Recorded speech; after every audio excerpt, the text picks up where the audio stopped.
दर्शकों, स्वागत है आपका विदिशा हलचल न्यूज में। मैं हूं कृष्णकांत सिंघारी। अब देखते हैं दिन भर की खास खबरें। विदिशा के चरण तीर्थ नौलक्खी क्षेत्र के रहवासी हैं नरकीय जीवन को मजबूर, शासन की योजनाओं से हैं वंचित।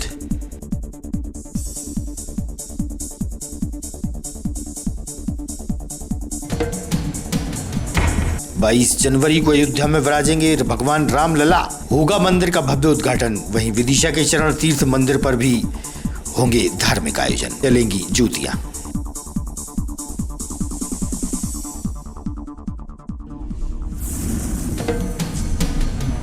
और कृषि उपज मंडी में खुले में पड़े धान भीगी बारिश से अनाज व्यापारियों को हुआ नुकसान, उपज रखने नहीं है सुरक्षित जगह।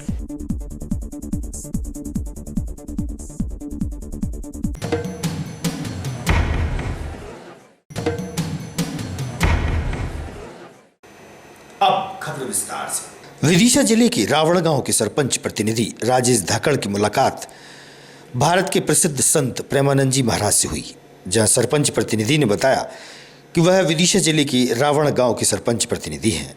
रावण गांव एक ऐसा गांव है जहां कोई भी शुभ कार्य करने से पहले रावण की पूजा की जाती है और यहां पर रावण बाबा के नाम से रावण का मंदिर है। इस बात को सुनकर प्रेमानंद जी महाराज अचंभित हो गए। उन्होंने कहा, रावण भी भगवान के ही प्रतिनिधि हैं। जब रावण गांव के सरपंच प्रतिनिधि ने प्रेमानंद जी महाराज से सवाल किया कि रावण गांव के निवासी हैं और यहाँ पर रावण बाबा की पूजा होती है, इसमें कोई दोष तो नहीं है, तो इस बात को सुनकर पहले तो प्रेमानंद जी अचंभित हो गए कि रावण की भी पूजा होती है। फिर प्रेमानंद जी ने इसका जवाब देते हुए कहा कि रावण की पूजा करने में कोई दोष नहीं है, क्योंकि हम रामायण जी की भी आरती उतारते हैं और उसकी पूजा करते हैं। उसके अंदर भी तो रावण का जिक्र है, तो कहीं ना कहीं हम रामायण जी की पूजा करते समय रावण की भी पूजा करते हैं। उन्होंने कहा कि रावण हमारे पार्षद प्रतिनिधि हैं। रावण कोई साधारण व्यक्ति नहीं थे। हमारे यहाँ चरित्र की पूजा होती है। रावण चरित्र से गिर गया था, इसीलिए भगवान ने उसका अंत कर दिया। आज भी जो लोग चरित्र से ऊंचे हैं वह पूजनीय हैं। सारे महात्मा वहाँ जो ब्राह्मण हैं रावण की पूजा करते हैं दोनों समय। आप इतनी बात समझ लो कि अगर रावण भगवान के विरुद्ध लीला कर रहा है, रावण कोई साधारण आदमी का नाम नहीं है। भगवान का जय विजय पार्षद है। वो भगवान ही जय विजय स्वरूप में है, वो कोई साधारण नहीं। एक बार लक्ष्मी जी के मन में आया भगवान की बहुत कोमल भुजाओं को ऐसे कि ये महान बलशाली भुजाएं हैं। तो भगवान ने कहा दिखाने के लिए कुछ लीला करनी पड़ेगी। तो अपने निर्विकार महान पुरुषों को आकर्षण किया, सनक सनंदन सनातन सनत कुमार चारों भाई, और जय विजय को पीड़ित किया और रोक दिए। दोनों में भगवान है, क्योंकि वो तो दिव्य स्वरूप को प्राप्त सनक सनंदन, उनको क्रोध कैसे आ सकता है। और ये जानते हैं कि इतने बड़े महापुरुष, तो इनको रोकने की जरूरत क्या थी। इसमें मम इच्छा का दीन दयाला, दीन दयाल की लीला थी युद्ध। अब वही साफ हो गया कि जाओ 3 जन्म तक तुम असुर भाव को प्राप्त हो। तो जय विजय रावण कुंभकर्ण बने और सिया जी का अपहरण किया और राम जी की भुजाओं का बल दिखवाया। अगर कोई रावण की वहां पूजा करता है, हमारे भगवान के पार्षद हैं, पर उन्होंने लीला की दैत्य भाव की, इसलिए हमारे भारत देश में रामचरित्र की पूजा होती है। रावण उत्तम कुल पुलस्त करनाती, वैसे भगवत पार्षद है और उत्तम कुल पुलस्त करनाती, भगवान शिव का महान भक्त है और शास्त्रों का विद्वान, पारंगत विद्वान है। ऐसा नहीं सब कुछ उसे बनते हैं। खूब सुधार आ रहा है धीरे धीरे। जो मदिरापान करते थे धीरे धीरे छोड़ रहे हैं वो सब लोग। मतलब बहुत धन्यवाद, आपको भी धन्यवाद कि आप उन तक हम वचन पहुंचवा रहे हैं ना। हाँ, और मूल में वो भगवान का पार्षद है, वो केवल स्वांग कर रहा है। उसको स्वांग दिया गया है राक्षस का, दैत्य का। जैसे वही हिरणाक्ष, हिरणाकश्यप, शिशुपाल, दंतवक्र, 3 जन्म वही बार बार अवतार ले। एक बार भगवान के वध के बाद तो परम पद मिल जाना चाहिए, लेकिन वो परम पद से ही आए हैं। देखो, अब जैसे हम आपको कोई लीला दिखानी चाहे तो पर्सनल इन्हीं से करेंगे, क्योंकि ये हमारी हर वृत्ति को जानते हैं। हमारा इनका मतलब शरीर 2, आत्मा 1 है। क्योंकि परस्पर, तो इसीलिए भगवान की छाती में घुसा मार सके ऐसा केवल भगवान का निज जन वो ही है, दूसरे किसी की ताकत नहीं। भगवान को ललकार सके ऐसे विश्व ब्रह्मांड में कोई नहीं, वही है जो भगवत स्वरूप है। तब जोड़ उन्हीं को रखा के आओ, तुम ही आओ, हम दिखाएं अपनी भुजाओं।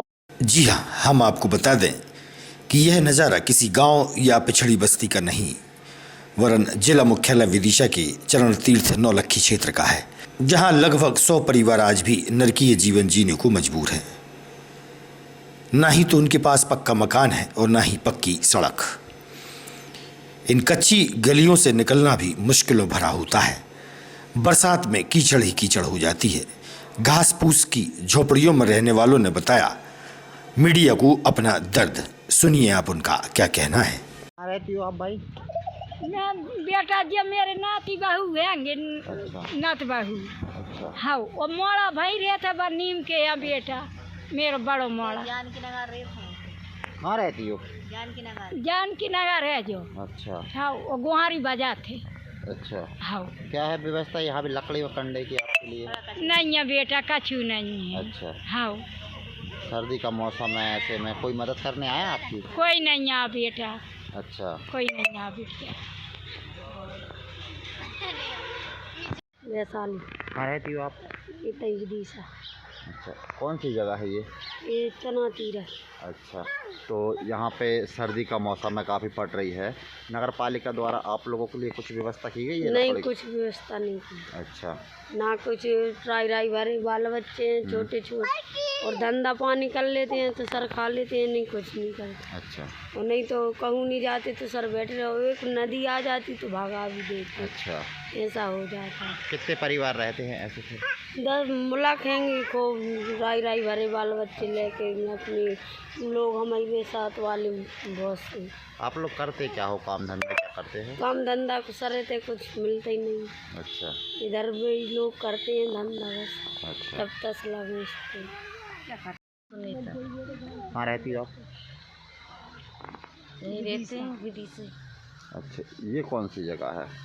ये सब दूसरे की हैं, सब हमारे लिए भगाने की कोशिश करते हैं। हम जगह नहीं है, आप जब जगह को मिल जाएगी तो सब जगह छोड़ देंगे हम। और नगर पालिका द्वारा आपको यहाँ रखा गया था, और क्या व्यवस्थाएं की गई आपके लिए? कुछ लकड़ी वगैरह अलाव कुछ जलाने भी की? नहीं है, सब ना लकड़ी है ना वगैरह कुछ भी, ना सूटर ना कम्बल, कुछ भी नहीं है हमारे पास। कैसे रहती हो फिर आप यहाँ पर ऐसे में? कैसे रहते हैं साहब, कुछ भी नहीं है हमारे पास। ऐसे ये गंदे पानी पीते हैं।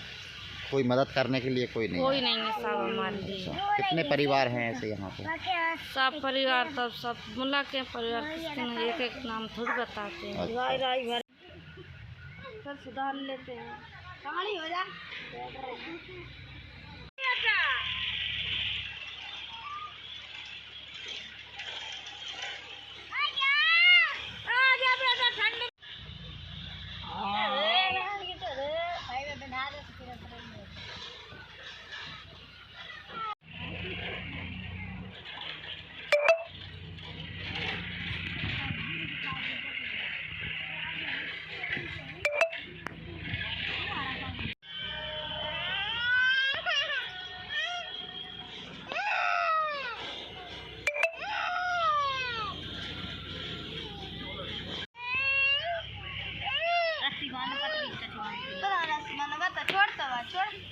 अयोध्या में भगवान राम मंदिर में विराजमान होंगे। 22 जनवरी को भव्य उद्घाटन धर्ममय वातावरण में होगा। वहीं विदिशा के बेतवा चरण तीर्थ धाम का उल्लेख पुराणों में मिलता है। इसी स्थान पर करीब 350 वर्ष पहले रामेश्वर धाम, गोपीश्वर धाम शिव मंदिर का निर्माण हुआ था।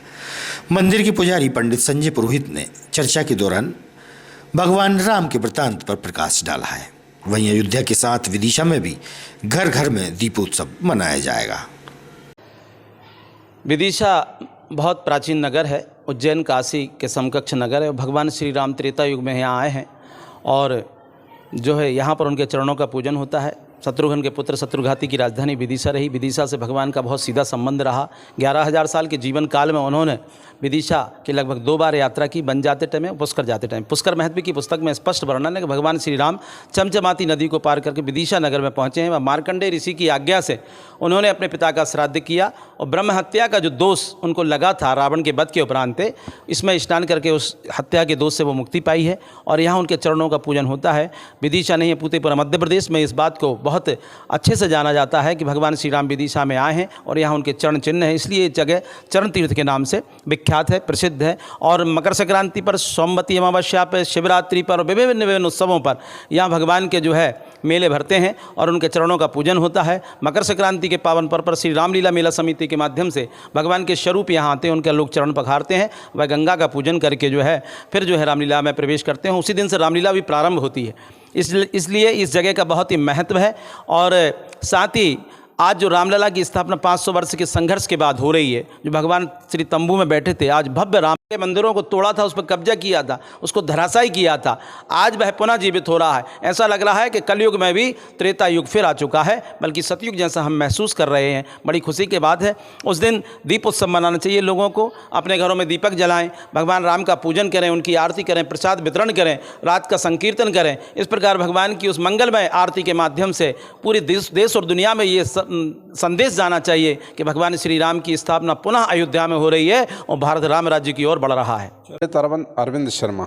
वनवासी राम लक्ष्मण सीता जी की खोज में निकले थे, तब सीता जी रावण हरण कर ले गया था। उस समय है ना, राम जी सीता जी की खोज में निकले थे, तो वहाँ से निकल के आए तो चरण तीर्थ उनके चरण चिन्हित हैं और मार्कंडेय ऋषि और चमन ऋषि से जो मिले हुए हैं और यहाँ आके उनने निवास किया है। उस समय की जो मूर्तियाँ हमारी 10वीं पीढ़ी जा रही है, पीढ़ी दर पीढ़ी हम पूजा करते चले आ रहे हैं।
क्या है कि वो चरणों के संदर्भ में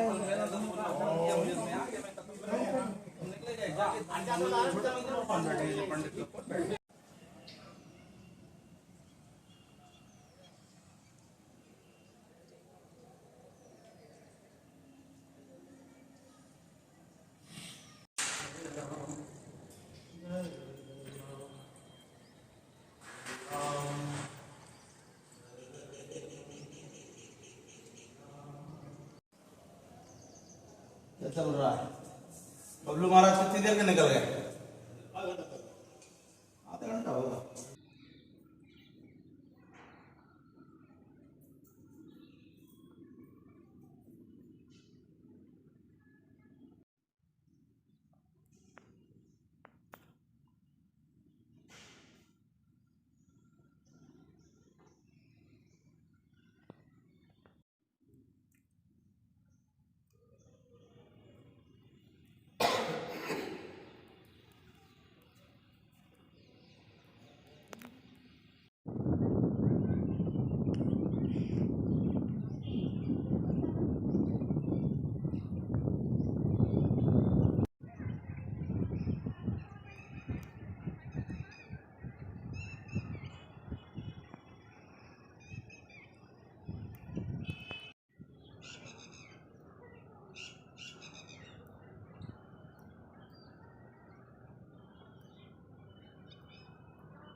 बीती रात में बारिश के कारण कृषि उपज मंडी में रखी व्यापारियों की धान गीली हो गई। जिससे व्यापारियों को अच्छा खासा नुकसान उठाना पड़ रहा है।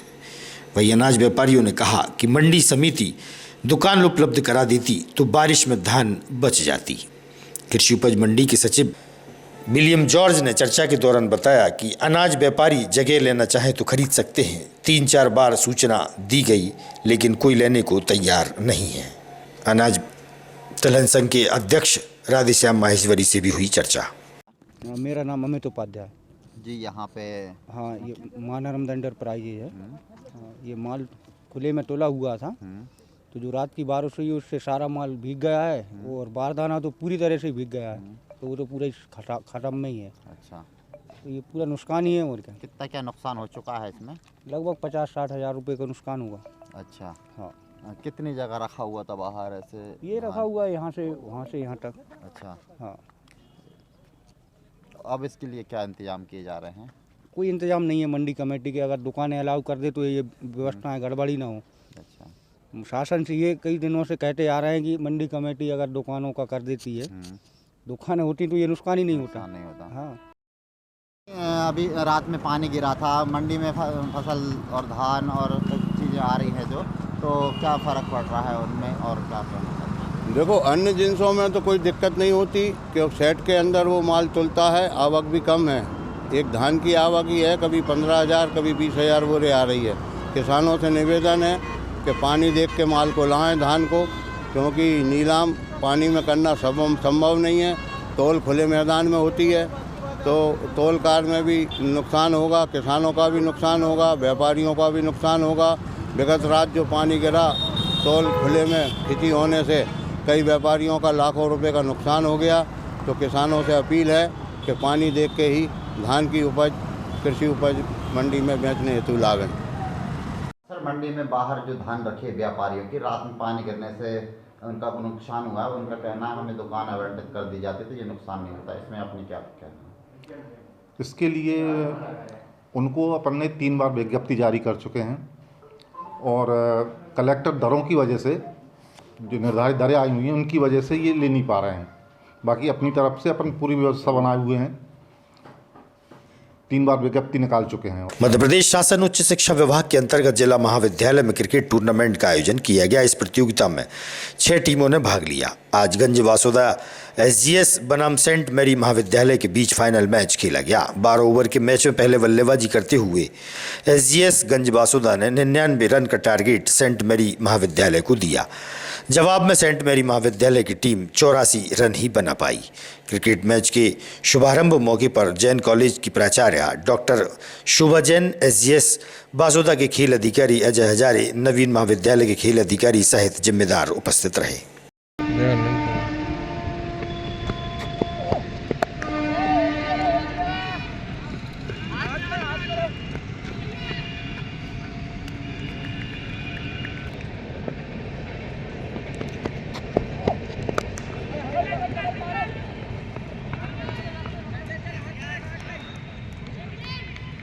बल्ला कहाँ टूट गया था?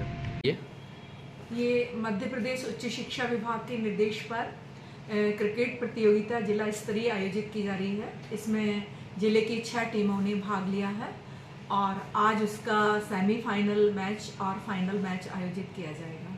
पर गवर्नमेंट SGS PG कॉलेज गंज वासुदा से हूँ और मैं अपनी टीम यहाँ लेकर आया हूँ। ये उच्च शिक्षा विभाग के अंतर्गत जिला स्तरीय प्रतियोगिता क्रिकेट की आयोजित की जा रही है, जिसमें लगभग पूरे ज़िले से 7 महाविद्यालयों ने सहभागिता की है। और अभी हमारे सामने सेंट मैरी और वात्सल्य का सेमीफाइनल मैच चल रहा है और इनकी जो विजेता होगी उसका मैच SGS कॉलेज की टीम से फाइनल में होगा। और प्रतियोगिता बहुत अच्छे ही आयोजित की जा रही है। रविकांत नामदेव सर जो यहाँ पर आयोजक हैं वो बहुत अच्छे तरीके से प्रतियोगिता आयोजित कर रहे हैं। विकेट बहुत अच्छी है, एम्पायरिंग बहुत अच्छी हो रही है और इनमें से जो टीम चयनित होगी वो संभाग स्तरीय प्रतियोगिता में रायसेन में स्वामी विवेकानंद महाविद्यालय में आयोजित की जाएगी 7 से 9 तारीख तक, उसमें सहभागिता करेगी। और ये बहुत अच्छा आयोजन किया जा रहा है। इसके लिए मैं पूरी समिति को धन्यवाद देता हूँ और मेरा चयन समिति में भी नाम है, तो हम कोशिश करेंगे कि एक अच्छी जिले की टीम आगे स्तर पर भेजें ताकि ज़्यादा से ज़्यादा बच्चे राज्य स्तर और इंटर यूनिवर्सिटी में पार्टिसिपेट कर सकें। धन्यवाद। आज की खबरों को देते हैं पर विराम। आगामी खबरों के लिए आप देखते रहिएगा विदिशा न्यूज़। रहिए अपडेट। नमस्कार।